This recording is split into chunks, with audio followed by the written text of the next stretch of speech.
10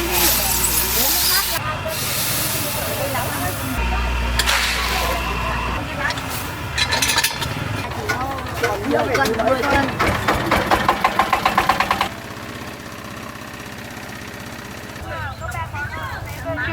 Bác Trưng, như này là bác Trưng.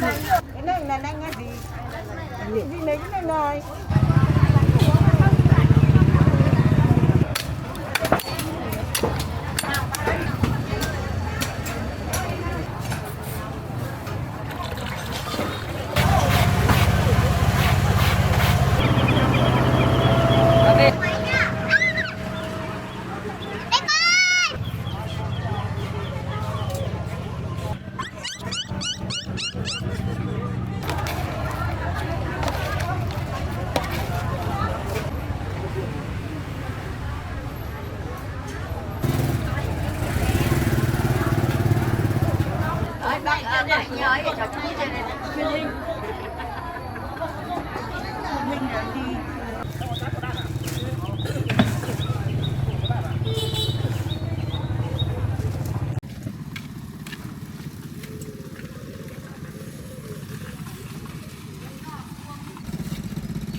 Chưa bằng gia đình ở đây không đây này. Một quả ở đây thì cho. Sẽ quăng bao nhiêu tấn? Cho quả nó thật to thành ngon. Rồi cho con Hai quả. Hai quả này ngồi đi bạn. Gì? Dạ hai con đi mang nhìn để gia đình. Bạn 30 này có 30 đi. Bạn đánh ngồi tắm. Ở cái đông này tí đi, để lên hai túi. Dạ. Để đấy cho nó đẹp. Dậy hoàng hoàng, đẹp chất đẹp. Bé thôi bé. Đứa nãy được với tôi bé. Bé mua một quả. Hai gói anh chị nó gọi bé là có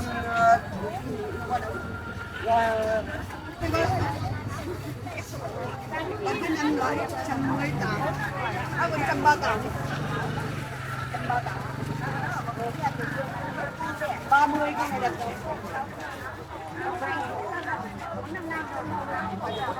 Cái này là nhìn. Cái này anh nhìn. Nghĩa là để thằng nào lại chắc để ra hỏi.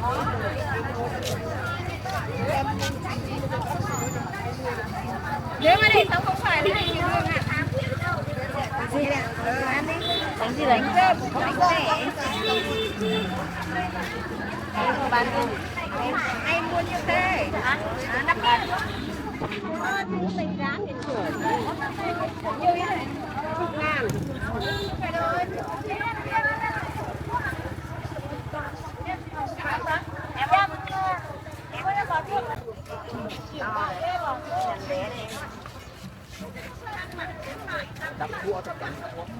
Có đũa không em? Em chỉ bỏ đũa.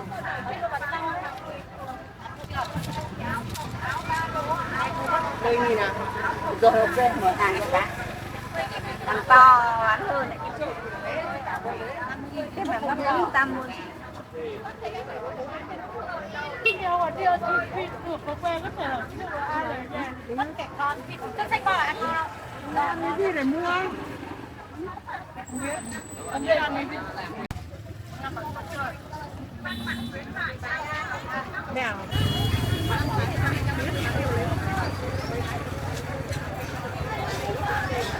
Hai cái ạ.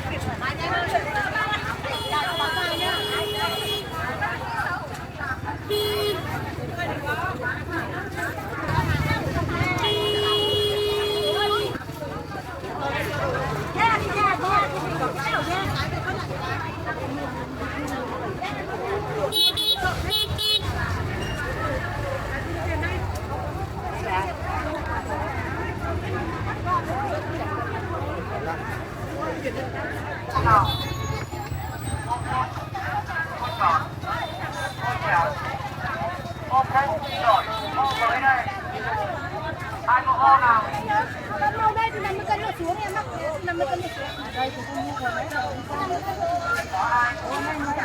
30 à, 30. Ôi cha nặng. Ôi không ăn kém đâu. Dễ nhất là cho nó thôi. Bác Thư, viên lên là bác Thư. Hay bác Thư.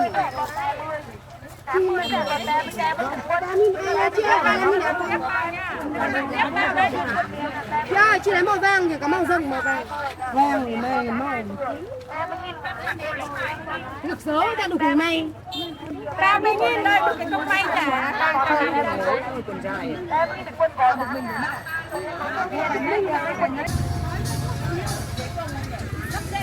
Sẽ một cái chậu đi chậu nữa lên đây.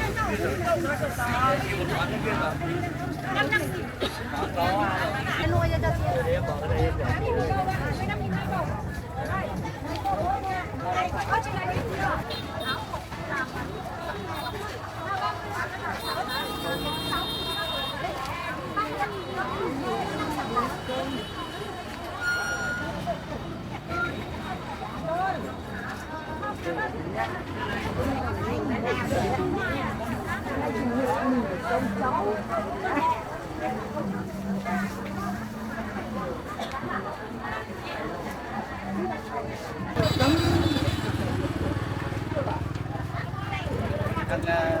review về dạ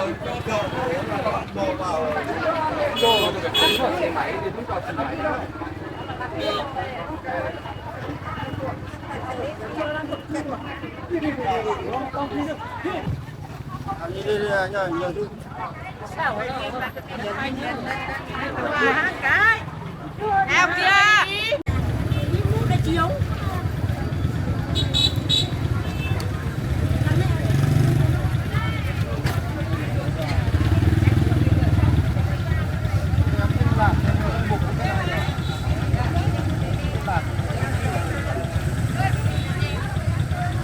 Ô, rất mất mũi cả.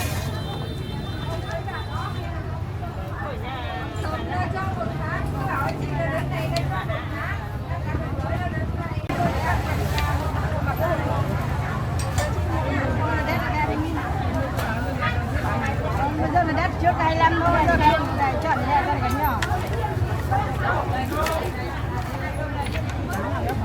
Đây không thích.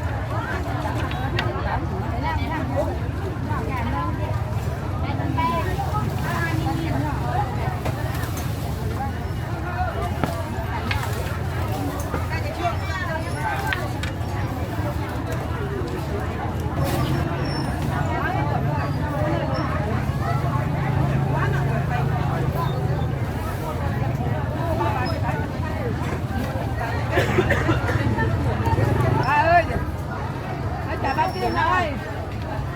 Trả lại 3.000 đi.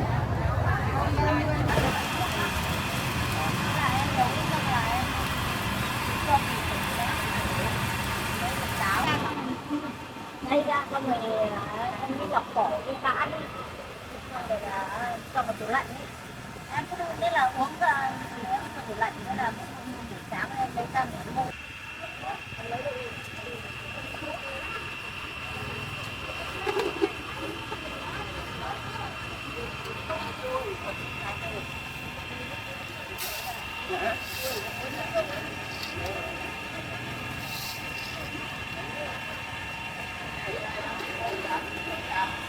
quay nông sang chị ạ. Đấy, đơn cũng bằng bà này chứ mình. Đấy cô anh ạ.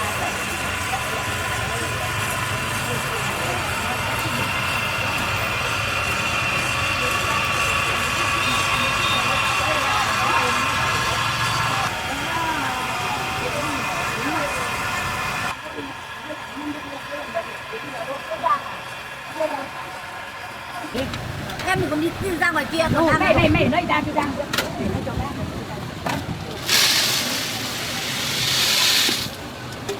Đang mà nắm đất. Nắm đôi nhanh mà. Nắm đôi tí được. em ra kia em ra còn thẩm thám bao nhiêu bệnh nhân mà ăn tủ. Bạn ơi bay với tận Hà Nội bạn. Em đến đây nhà với chú ai nhỉ? Đời sống tiền. Ăn sớm. Ăn thì nó cũng phải mình biết tháng đầu thì hay gì.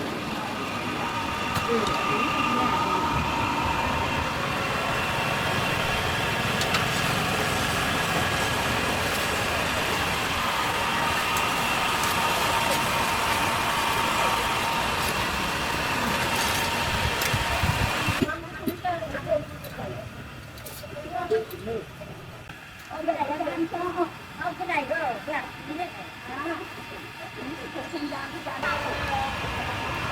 một cốc sữa chua ấy cái này một cái cốc cái này là một cái sữa tươi không đường ấy là không uống thì uống Sữa TH đi. uống mát lắm.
Giang nhiều thế.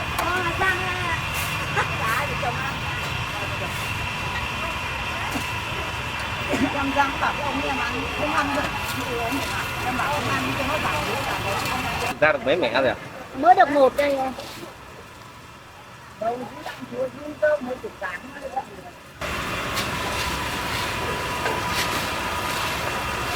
Gan Nó nhặn cớm này có cái gì nó không gan nó ruột như thế này anh không này. thôi mà kinh động này ăn quá em sợ. Đâu nhưng mà ba anh chỉ đâu. Nguyên một bạn làm nói cùng Nguyên đợi. Cái nằm chỗ nơi thôi. Đúng rồi chỗ nơi đây rồi.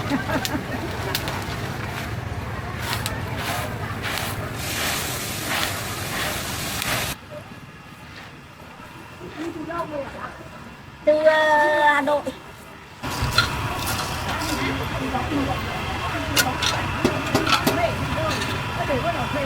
Em 12 cân lên rồi.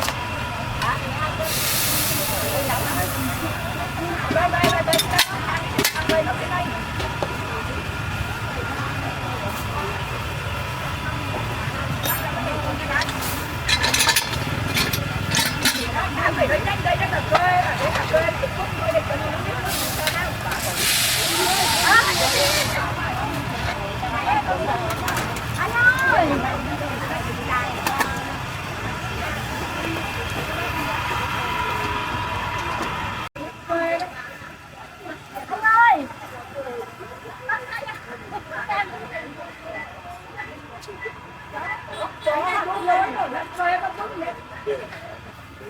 Anh ơi, cả kê cả vùng này anh giúp em nhá.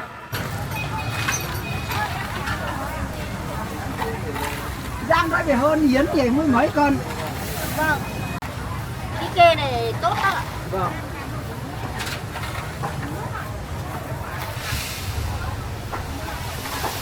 Làm con. Không. 10 cân, 10 cân.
Mẫu này đẹp chứ.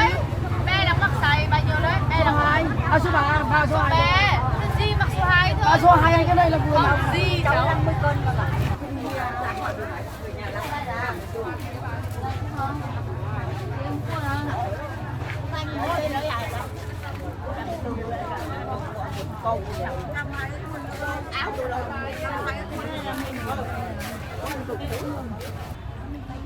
Em thích hơn đền nó trơn.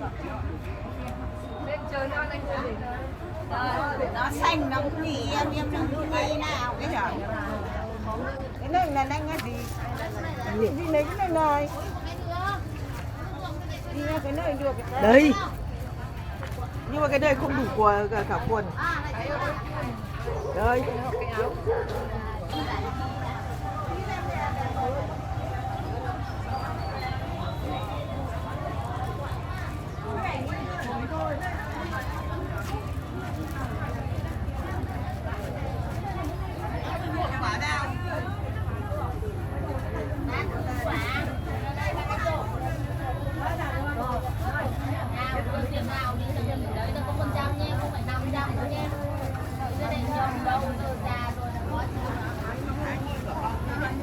Bán 2,5 đồng bên này kia, mua 3.000 quả cống miền Nam các vị. Không. cứng hẳn mà. Ôi bị cứng. Rồi cứng rồi gì?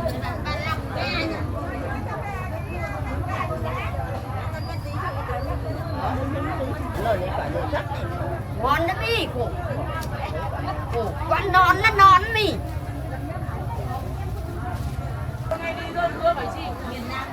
Nói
là tiền đấy nhá. Cái file đó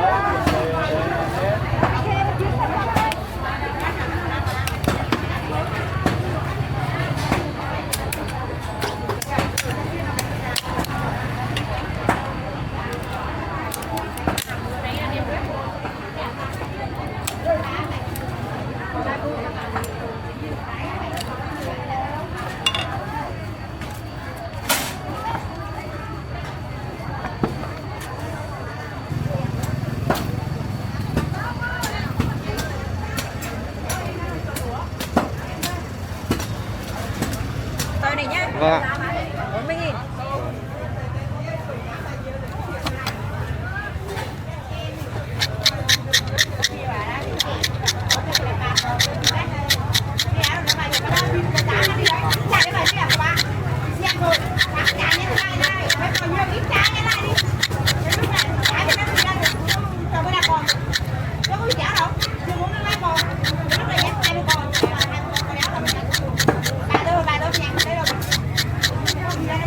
Cô lấy nước, cô cắt miếng cho mình nhé.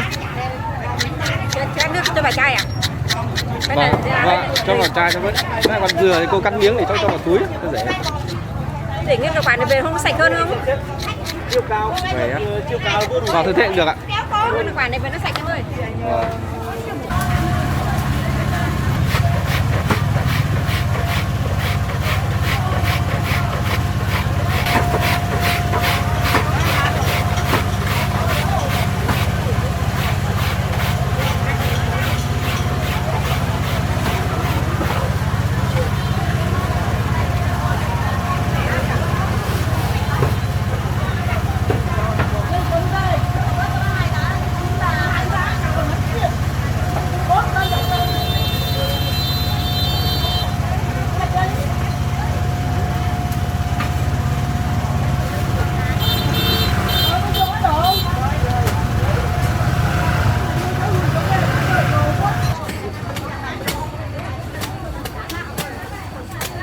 Đó, thằng đấy xuống rồi. Tiền đang này có 1.000, 1.000.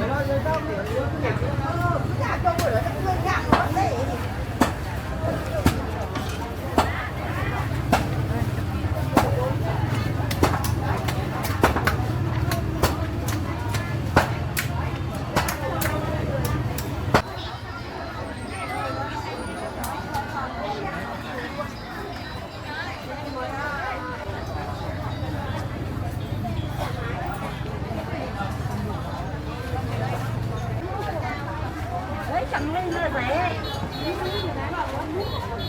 90 cái này còn chẳng cái này đấy ai chắc anh ơi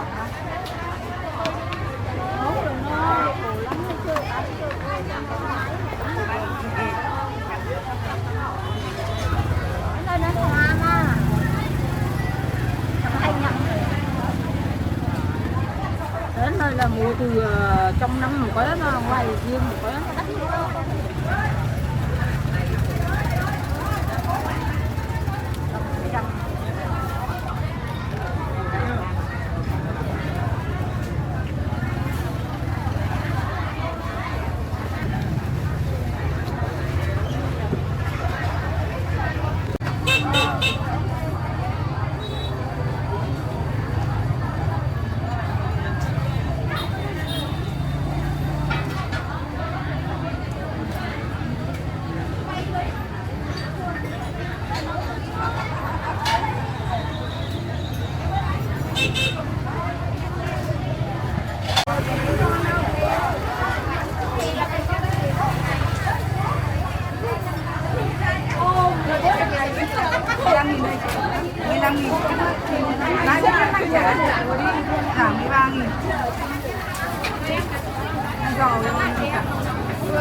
trứng lộn ăn đó.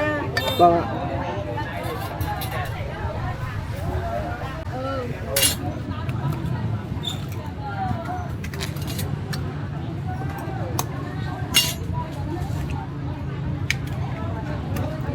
Quỳnh ơi, bát cháo ra đây.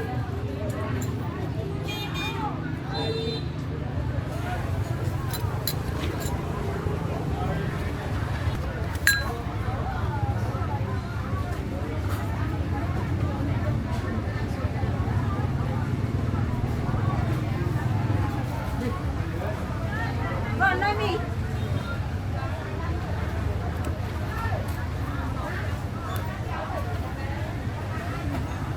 Đó, đó, nó cùng hết. Này ăn chén là phải có quất. ở đây người ta là ăn cá nốt.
Đó, cho nó là khỏe.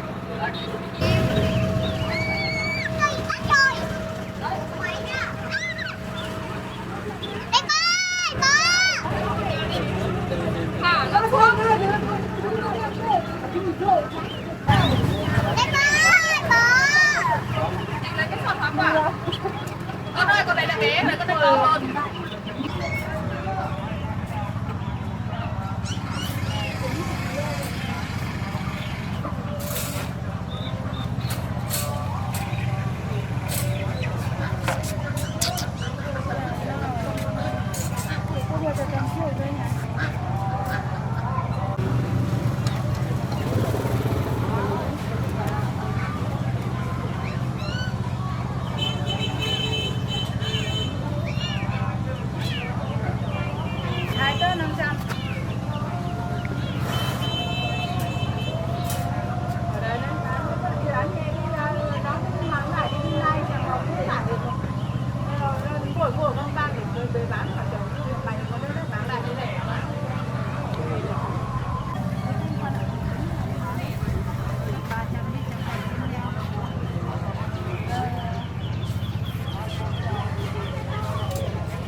không nói sai à. Còn nói gì là còn nói gì là còn nói. Còn mì đây, chính là mì tớt này. Quay mà mình bắn thế thì su mà lại.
đến một đêm và đêm này